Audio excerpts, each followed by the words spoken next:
for Paulie TV. What's up, guys? All right, so we're gonna do some tier rankings right now. My producers just won't leave me alone, bro. You know, and you's probably gonna get a kick out of this. You might get mad. They want me to start ranking fighters. You know how it is. And then fans get offended, fighters get offended. I'm not really crazy about doing this kind of thing, but I'm gonna do my best to rank the guys. We'll see what the criteria is, and we'll talk to my esteemed producer, Jimbo himself. What's going on? Yo, Paulie, how's it going? Yeah, I'm not on camera for this one, but we got Elite, which is like they're at their. And what are we doing? We're judging them from right now. Yeah, where they're at, their condition right now. All right, because a lot of guys that maybe were elite are not elite anymore, right? If we're gonna go by right now. Yeah, we're going by right now because last time I messed up and we kind of flip flop. We kind of flip flop. All right, so we're gonna start with AJ. AJ is what's below elite? Great. And what's below great? Solid. I think AJ's solid. I'm going to give AJ a solid right now. AJ is still a solid, even with the loss to Usyk coming into the rematch. AJ's a solid. Okay. David Benavidez. David Benavidez is what's elite and what's below elite? Solid. And what's above elite? Elite's top tier. What am I thinking? What am I even asking? David Benavidez is elite. He's top tier right now. I mean, he's nobody wants him. Nobody wants him, yeah. I mean, and you can't tell me. And I don't want to hear the guy, for any of you at home, well, who did he fight? Guys, you can't put a gun to people's head. This is like when Golovkin was at his best and nobody wanted to fight him, and then people are complaining about who did he fight. Bro, you can't put a gun to people's heads and make them fight him. Same thing with Demetrius Andre. Okay, when he was elite, okay? And there's certain guys, when they are elite, nobody wants to fight them, and it's a problem. That doesn't mean they're not elite, just because nobody wants to get in the ring with them. And so, for me, David Benavidez is in that situation right now. He's elite. All right, Demetrius Andre, actually just put him on the list. Demetrius Andre now I don't believe he's elite. I was at his fight with what was the last fight with the English guy? I forgot his name. The one that just fought Eubank. And I wasn't really too crazy about the way he looked. I'm not sure. Demetrius is a reflex fighter, and I think he's getting a little up there in age. Not super old, but reflex fighters tend to age a little bit quicker. So solid. I wouldn't put Demetrius at elite anymore. I'd put him at solid. I think, unfortunately, his elite years got wasted. I really do think so. I think Demetrius was a special fighter. Dude, I sparred that kid when he was 17. He was sparring all kinds of championship level fighters. Really? I was 24 He's years still old. Undefeated. Yeah, they brought him into training for me. Actually, I was training in Boston and I couldn't get sparring, and they were like, "There's this kid Demetrius Andre in Providence. He's a really top amateur. We can go get him for some sparring." So my manager at the time was in Boston, and so we went to Providence to get some work. And the kid was great, man. 17 years old. I can still remember. He switched stances, gave me better work than anybody I had in Boston. I remember that, Really, really solid fighter. And I was happy to see him go places like the Olympics and win world championships. It's just a shame that I think his elite years were not maximized better. And I think at this point I'd rank him as a solid and not as an elite. Better beef. Dude, I mean, you'd want to. We would just use the age factor with Demetrius, but I think Beterbiev is older than Demetrius. The only thing is Beterbiev is not a reflex fighter. Demetrius Andre is a reflex fighter, and reflex fighters tend to age a little bit quicker.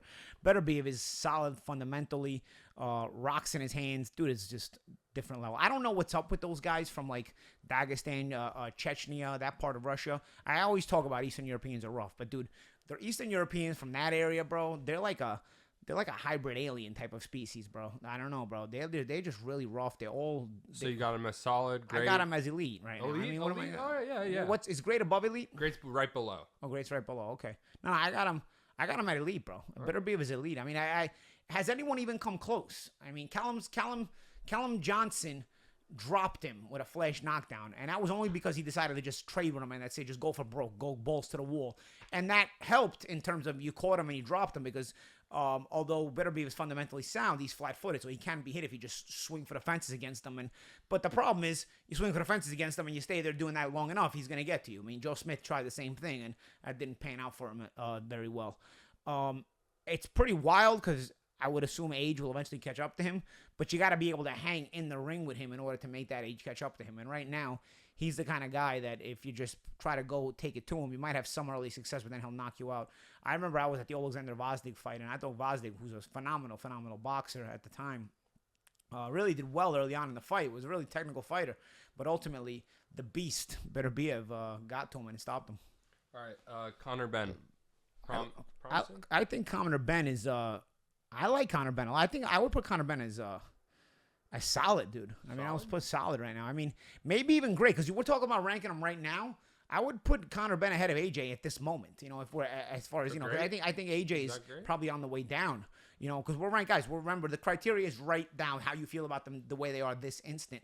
I may put Conor Benn in this instant. He's got more upside than AJ, I think, at this moment. But the only problem I have, bro, he's fighting Eubank, who is like way above his weight class. I mean, listen, it's a fun fight for the Brits, but it's like you're gonna probably put a loss on this kid's record for no reason, because it's a 20, 25 pound difference. I mean, he's great though if he beats him. I think he's solid. Dude, if he beats him, it's super level. Because I mean, Eubank, let's face it, Eubank is pretty good, man. I mean, listen, I wouldn't pick Eubank to beat like a Charlo or any of those guys, but I think he deserves to be in the fight with any of those guys. Eubank is a good fighter, man. He's a very good fighter. I mean, if Conor Benn beats him coming up from that much below him, I mean, that's crazy. I mean, that's like sky's the limit for that kid after that. I mean, because he's already got a tremendous backing just for the last name that he carries in England. I mean, same thing in Eubank. Listen, the winner of that fight, even if Eubank wins it, despite him having the size advantage, it's still Ben Eubank rivalry. The fathers had a tremendous rivalry, one of the all-time great rivalries, not just in British boxing history, but in all-time boxing history. So the fact that it's another Ben Eubank rivalry through the sons, I think even if Eubank wins it, despite being bigger and he's supposed to win it, I still think it's tremendous upside for him, because fans will just jump all over it. Because this is the kind of fight that even the casuals in England will watch, just because it's Ben Eubank. So the casuals won't really know that there's an actual big difference in weight class. They'll just watch it because it's Eubank, Ben Eubank, however you want to call it. And ultimately, the winner's going to have a tremendous upside. But for us more hardcore fans, I think if Ben wins it, there's much more upside, because Ben is a smaller guy. I think Ben is a tremendous welterweight. I really think he's developing into something really, really good. But I think right now I'd rank him ahead of AJ. I would. I'd put him at I think at this very moment, I think he's great while AJ's solid. He's ascending while AJ's kind of descending. Okay. Bivol. Bivol, man, he's elite, bro. He's elite. Coming off beating the biggest name in boxing, still undefeated. He has wins over guys like Joe Smith, who now better be completely wrecked. But he beat Sullivan Barrera. Not everybody wants to get in the ring with my man Demetrius Bivol. And I don't know if anybody's gonna want to get in the ring with him now. I will tell you what though, man. His mandatory is Zurdo Ramirez, who is a sleeper in the shadows and a beast of a fighter. And I think that's a low key sleeper. Big fight. I'd love to see Bivol get the rematch with Canelo. I don't think Canelo's going to jump at that opportunity. So I think he's going to get stuck having to fight Zurdo. And as elite as I feel Bivol is, I think Zurdo is low-key elite, and nobody really knows him that much to really give him that kind of credit. Zurdo. He's a nice guy. Yeah, it's not just a nice guy. I think I think low-key he's elite. I just don't think enough. Right? I just don't think enough people know him to classify him in those elite conversations. But so it's a problem for Bivol, because Bivol's an elite guy himself, but he may get stuck having to face the low-key elite guy in Zurdo. And then that's great for us boxing fans, but the only people that really know how good of a fight that is are the hardcore boxing fans, because we follow the sport and we know that's a really, really solid fight. Boots right now, what's below elite? Solid. No, he's elite, and then there's great, and then there's elite. Elite is great. Which one is elite? Great, solid. Jaron right now is great. I think he's a big key win away from becoming elite. I'll tell you what, my personal thought is Boots is going to play a part in getting us Spence versus Crawford. I'll tell you why Boots is going to play his part, because he's now the mandatory for Errol Spence in the WBC. So I'll tell you why he's going to play his part, because Errol Spence is going to get put into the position where he either has to make this Crawford fight, or if he doesn't make this Crawford fight, and Crawford has to make the fight too, don't get me wrong, but they have to come to an agreement, because if they do not come to an agreement, Errol Spence is going to get stuck having to fight Boots Ennis. And I'm not saying Spence can't beat Boots Ennis, but that is a hungry beast of a fighter who is at his hungriest right now. When you've made millions and millions of dollars like Spence has, maybe you're not quite as hungry as Boots was. Boots is basically Spence a few years back. You know what I'm saying? So does Spence really want to look in the mirror and face him, the hungry beast that he was a few years back? Or does he just rather fight Terrence Crawford for all the marbles, possibly the number one pound-for-pound spot in the world, and multiple times more money? You know what I'm saying? Like, there's just... I think at the end of the day, the little difficulties we're having to make the Spence and Crawford fight may get pushed out of the way just a little bit faster, just knowing that Boots is breathing on the heels of Spence. And if Spence doesn't make that fight, he's going to have to fight Boots Ennis. And I just don't think that's worth it for him at this point, not after all the work he's put in. I think it's more worth it for him to make the Crawford fight and get that money, regardless of little, maybe they'll kind of set aside those little disagreements that maybe they've been having right now, just because Boots is on his heels. I really think Boots is going to play a part in that. That's how good I think Boots is, and I think we're going to get Spence and Crawford because of that. Speaking of Bud is what's the top one? Elite.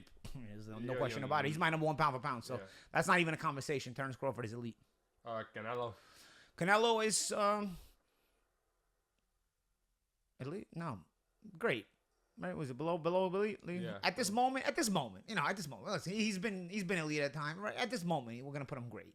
At this very moment. We're talking. Like I said, guys, this very moment, he could still go back up to be elite. I'd say he's great right now. He's been elite.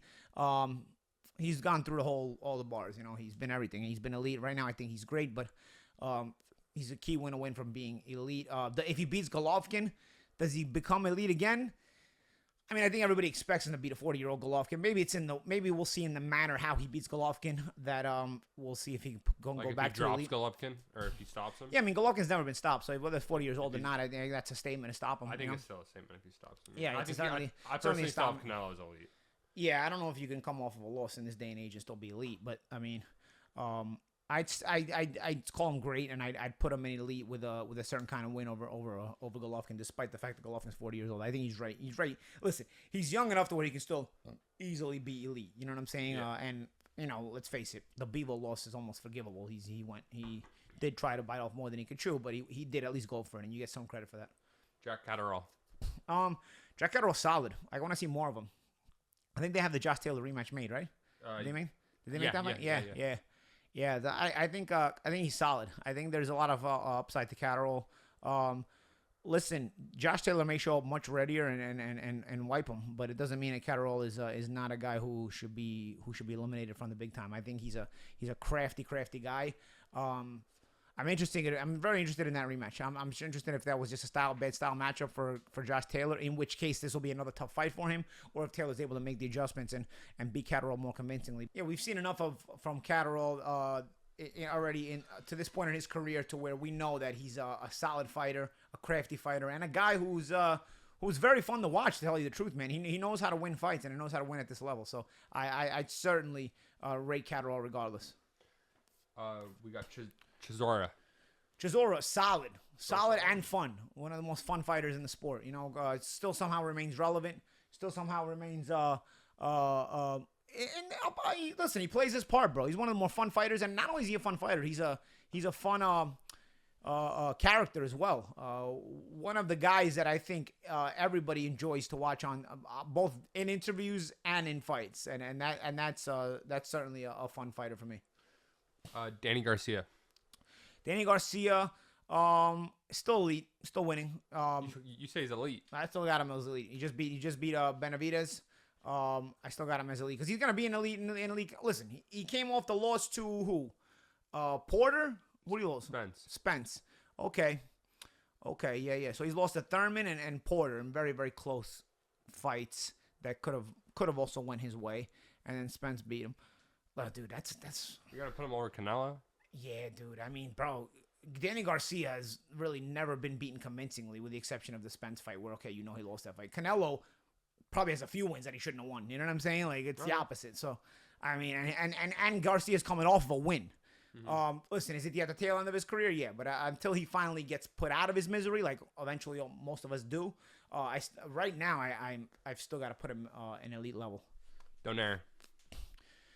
Donaire at this age is hard to judge, right? I mean, he got wiped with Inouye, man, but still, listen, Inouye's great, man. I don't know. I mean, Inouye's elite. But Donaire is great, bro. But I think he's fading fast. I mean, 39 years old. Kind of just met his match with Inouye. Yeah, and he's also 39-40. Who knows if that knockout may just completely put him over the edge, and he may not be the same again because he had a war with Inouye and then he had the knockout with Inouye. It's crazy because there's a lot of technical in that knockout. There's a lot of technical breakdown of that knockout, man. I if I was on that broadcast, there was a lot I wanted to say about that knockout. It was 2 explosive rounds. Eubank Jr. Eubank Jr. is I rank him as solid. I put him as solid. What did I put as Conor Benn? I put as great, right? Yeah, I rank Eubank as solid. I think he's a solid fighter. I think he's done well. He's made it fun. He's got some solid key wins. I rank him as solid, and I don't know that the win over Ben ranks him any higher as far as boxing ability, but it probably ranks him a lot higher in terms of popularity, and so maybe people will move him from solid to great just on the popularity of the win. But I think boxing wise, he's solid, and he probably just remains solid with a win over a guy who's a lot smaller than him, but popularity wise, people sometimes start to judge with their emotions. He could turn into great in a lot of people's eyes. Cool. We got, I think that's Fulton. Is that Fulton? Stephen Fulton, yeah. Right there with the two belts. Yeah, Stephen Fulton. Yeah, Stephen Fulton's solid, man. He's solid, but I'd say Stephen Fulton is a solid fighter because I want to see the rematch of Figueroa. If he can take on Brandon Figueroa and win more convincingly, he goes great in my book, and starts to move his way towards elite. But I'd say Stephen Fulton is solid right now. He has to do the Brandon Figueroa rematch. I mean, there's no excuse to not make that fight. Tyson Fury has 2 weeks to vacate his WBC belt. He has 2 weeks. So he's right here. He's up next. He's up next. Tyson Fury, elite. I mean, he's done everything. Coming off of if you retire on that win over Dillian White, nobody's dominated Dillian White. Even in Dillian White's losses, he was not dominated. He was very competitive in both of his losses until the Tyson Fury fight. So if that's how you go out, he's going out elite. Triple G. Triple G at this moment is, I'd say, solid to great, maybe somewhere in between. I think he's fading. He's 40 years old. He's fading. I'll put great in this very moment. I have him on the cusp, solid and great. I just, I just wasn't crazy about the way he looked against Murata, and I just don't think at 40 years old he's gonna get better from there.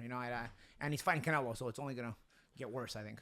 I just put him as great just because he's never been dropped. Yeah. But Haney, your guy. Devin Haney is a great fighter. Right now, we got to put him at great. I think we undisputed lightweight champion.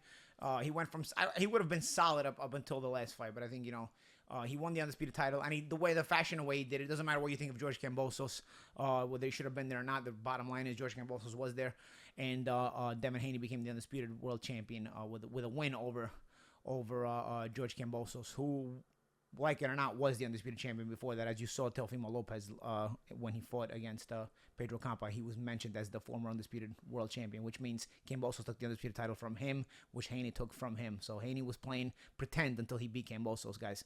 But nonetheless, he was solid before he became Kambosos. I think he became great in that win. Becoming the undisputed champion is a certain special achievement, and you can't take that away from him. And he's great, and I'm looking forward to seeing if he's got the ability to become elite, if he chases becoming elite. Because I don't know that there's some guys who just have a certain resume popularity wise, and I don't see them chasing elite level. Let's see. I want to see if Devin Haney chases elite level. I think right now he's great though. Bam Rodriguez, I like Bam. Bam Rodriguez, yeah. Gotta show some love to the. Yeah, man, absolutely. He's promising. Nah, man, that's below solid, right? Yeah. Nah, he's solid, bro. He's solid. Okay. That's a solid. He had a big win recently. Who did he just beat? I don't know. The wrong side. The Thai guy. That guy had knocked out Chocolatito, bro. Oh. Yeah, bro. No. Listen, he's solid. With potential to go up more. And he's Bam Rodriguez. He's on the main card of the Canelo fight. Yeah. No, that kid is solid with a lot of upside. I met him at Robert Garcia's camp house. Nice. Yeah. Super nice. Inouye, elite. Yeah, there's no no doubt about it. I don't even need to explain why. That kid's a beast right now. Inouye's elite. Jamal Charlo. I think Jamal. Honestly, bro, Jamal's elite, bro. You know what I mean? Like, you're gonna say, he didn't get the fight. Well, I don't think he's gotten the big fights because people haven't wanted to fight him. Listen, Jamal's been wanting to fight everybody, including Canelo. When Canelo was at middleweight, he couldn't get that fight. I'm not going to count that. Again, like I said earlier, I'm not going to count things against Golovkin when he was in his prime because people wouldn't fight him. I'm not going to count it against Demetrius Andre in his prime because people wouldn't fight him. And I'm certainly not going to count it against Jamal Charlo because people wouldn't fight him. Jamal Charlo is an elite fighter, and if your only question is his level of opposition, that's not his fault. He's been wanting to fight everybody. Jamal's elite as well, and Jamal has really gone through the gauntlet to do it too. Coming back from the L, beating Harrison in the rematch, and then unifying the title little by little against one solid fighter after another. Very, very good fighter. Elite, no question about it. Jojo Diaz. Jojo? Yeah. Yeah. Solid fighter, ex-world champion. He's I can't say he's promising because Jojo's probably Jojo's more on the downside than the upside. Would you say mid? Mid-tier, yeah. I think at this point mid-tier. Yeah, I wasn't crazy about his effort against Haney. I thought he could give more against Haney. I thought like he was kind of he fought a decent fight against Haney, but I just didn't see him as hungry as I'd have liked to see him. And sometimes that happens to guys. They just kind of just reach a certain point in their careers where they're just happy to be where they are. And they're not going to bite down and go through fire to get to a higher level. He's been a world champion, so it's not like something he's chasing that he hasn't achieved before. Yeah, probably mid-tier. Josh Taylor, especially coming off that last loss, I would have. Last win, but yeah. I thought he lost, but he won.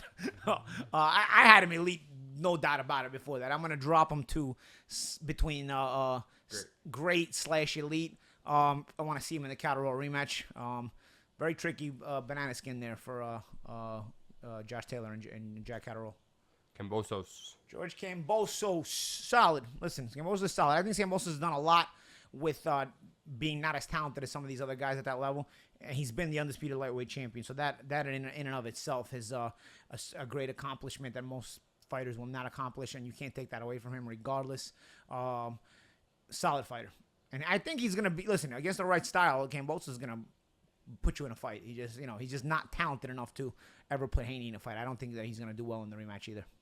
Lomachenko's still elite, bro. He beat the dog out of Comey, bro. And Comey's a guy who I rate as scary, and people will not go near him, which is why I also ranked Teofimo very high because regardless of the Kambosos loss, because the way he knocked out Comey, bro. There's a lot of guys that wouldn't go near Comey, bro. You know what I mean? A lot of guys are in and around that weight class that have not gone near Comey, and they will not go near Comey. And Comey, even at 35, 36, I don't know if Lomachenko may have beat it all out of him at this point, but Comey is pretty rough. I gotta show some cruiserweight love to Makabu. Solid. I did get a cruiserweight. He was in the conversation for Canelo. I'll tell you who my favorite cruiserweight is. Lawrence Okoli. Lawrence Okoli's my favorite cruiserweight. What would you put him at? He's 6'5". He's getting beat your ass knockouts. A bit of an awkward side to him. He's an Olympian.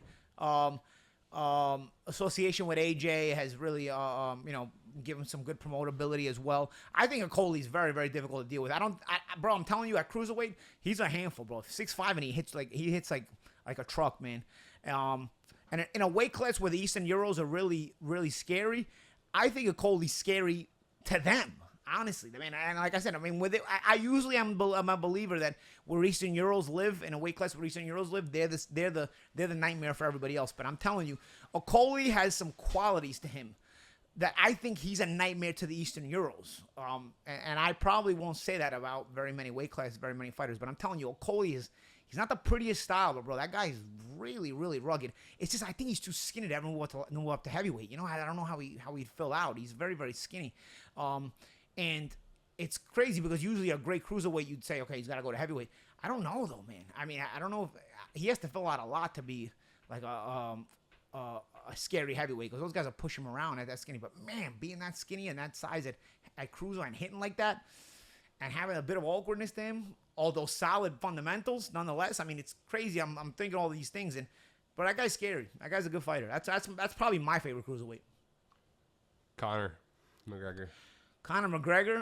Washed. I mean, what, boxing-wise? Yeah. Conor McGregor boxing-wise is like the bottom of the totem pole. Washed?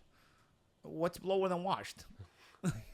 I don't even know. Is there anything lower than one? Because washed, you had to be somebody to be washed. Let's just say he's fighting right now for Conor because he's boxing. I mean, yeah, I guess even in MMA he's probably washed. I mean, in MMA he'd be washed. In boxing he's below washed because he never actually did anything to even, wash is usually when you've been there and then you washed and you washed up. Like, Conor never had a prayer to ever have a boxing career in his life, so you can't even call him washed.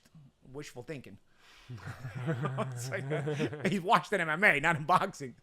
In boxing, he's never was. Navarrete. Solid. I'm enjoying watching him. I think he's a fun fighter to watch. Really solid. Really sort of scary composition to him. He's a very tall guy at a weight where and he knows how to make his punches work for him at that weight. I remember a highlight where he's got that long range uppercut he's throwing. It's like he just finds weird punches to throw, but in a solid fundamental fashion, nonetheless, with his balance. Good fighter, man. That's a rough guy to deal with. Joseph Parker at this point, solid. I think he'd still make a good fight against a certain kind of fighter. He's not washed? No, I wouldn't put him washed because I still think him and Chisora would be a good fight. I think they already fought, actually. Yeah. I think Chisora beat him, right? Yeah, but they'd still make a good fight. Nah, I think he's solid. Jake Paul, I don't know. You got to take me through all the tiers. Promising? Mid or washed?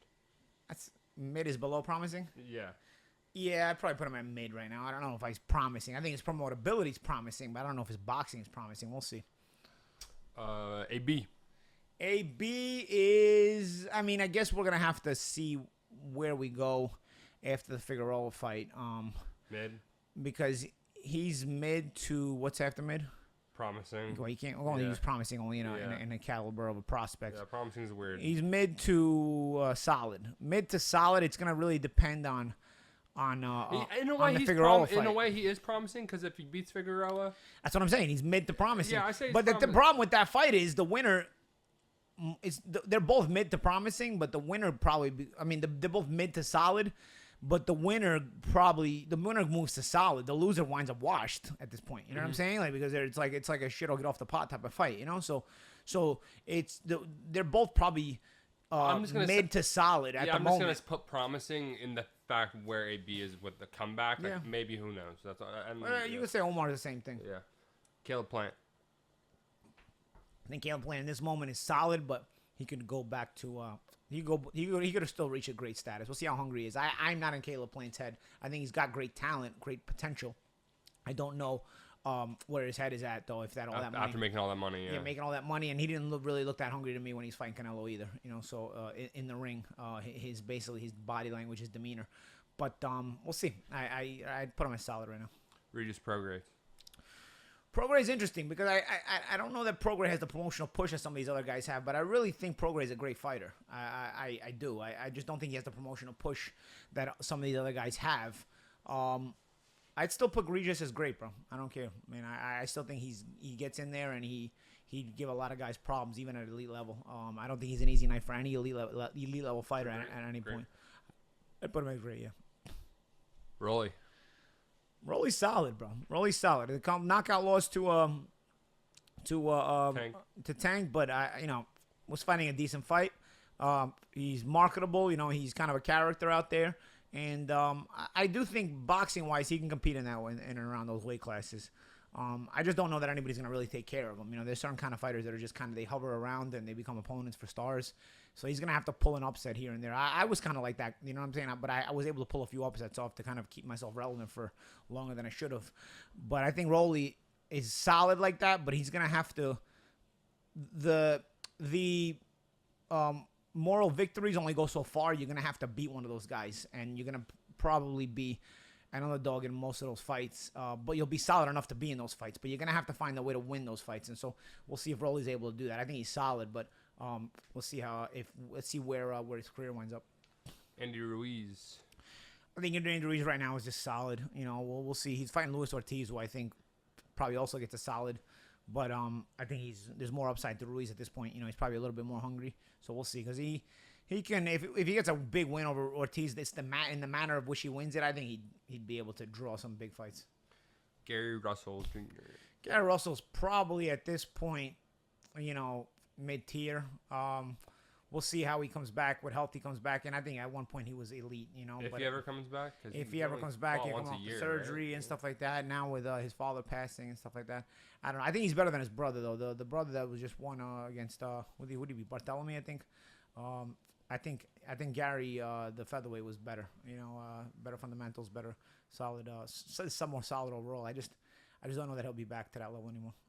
Ryan Garcia. Promising? Yeah, I'd say promising the solid. He's certainly very promising, but I also think he's a pretty solid fighter. We'll see.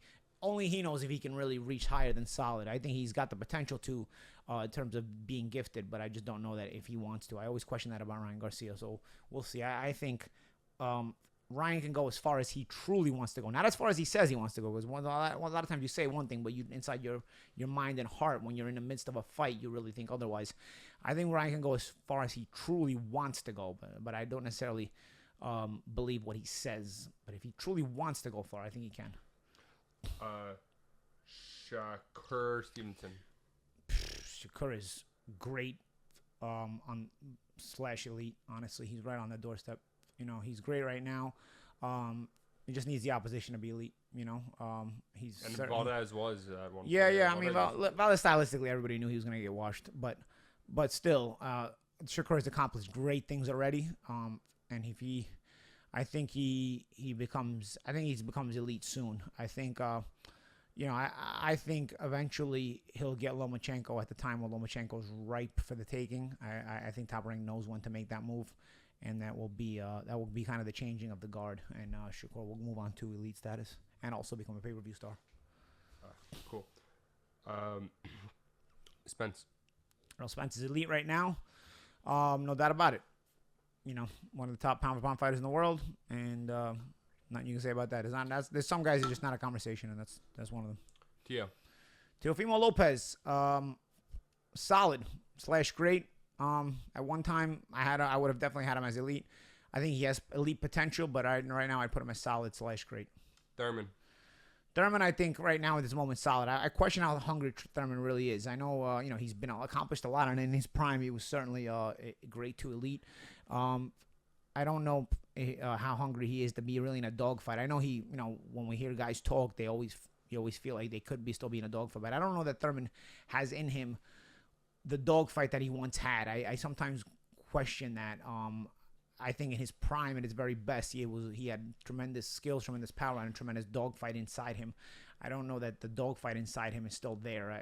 If it gets really rough, I don't know if he'd handle fight that kind of violent fight the same way he would have at one time. Callum Smith is solid to great. He's been a terrific fighter. I still don't know that he's looked, that. To me, I don't know that his reputation has recovered from the Canelo fight yet, the way he lost the Canelo fight. Sure, he had the bad knockout win over he messed him up. Yeah, that Dominican kid, but I'd put him as solid right now. Tim Tszyu, promising / solid. I know his father was tremendous. I think Tim Tszyu has a lot of potential, but he's in a tough weight class. But I think he's a very, very good fighter. It's just, again, he's in a tough weight class, so we'll see where it goes from there. Ugas is on the downslide. Put him solid. Oscar Valdez. Washed. Really? Yeah. I don't think Oscar's the same anymore. I like Oscar. Virgil Ortiz, promising the solid. I put him as solid, more solid. He's on. Depending on if he can get the right opposition, if he can get himself into position, he can be even much more than solid. He certainly has all the tools and all the promotability and all the. He just needs the push and the right opposition. He's a solid fighter. Dillian White. Dillian at this point, I question if he's washed or not. Dillian. Mid-tier. That's what I'm mid-tier. But he looked really bad in the Tyson Fury fight. Deontay Wilder's still solid. There's a lot of question marks around Deontay because he's fighting 3 fights. You can't judge him just on 3 fights with Fury because that 3 fights with Fury is you've just been in one guy all the time. You kind of start to regurgitate in your mind just those 3 fights. But honestly, you put Deontay Wilder against anybody else in the world, and it's probably problems for the opponent. So I still think Wilder's solid, / great. Usyk is elite, top level, top dog. Not even nothing to talk about, nothing to question there, nothing to explain. There's certain guys on this list you don't have to explain the eliteness of them.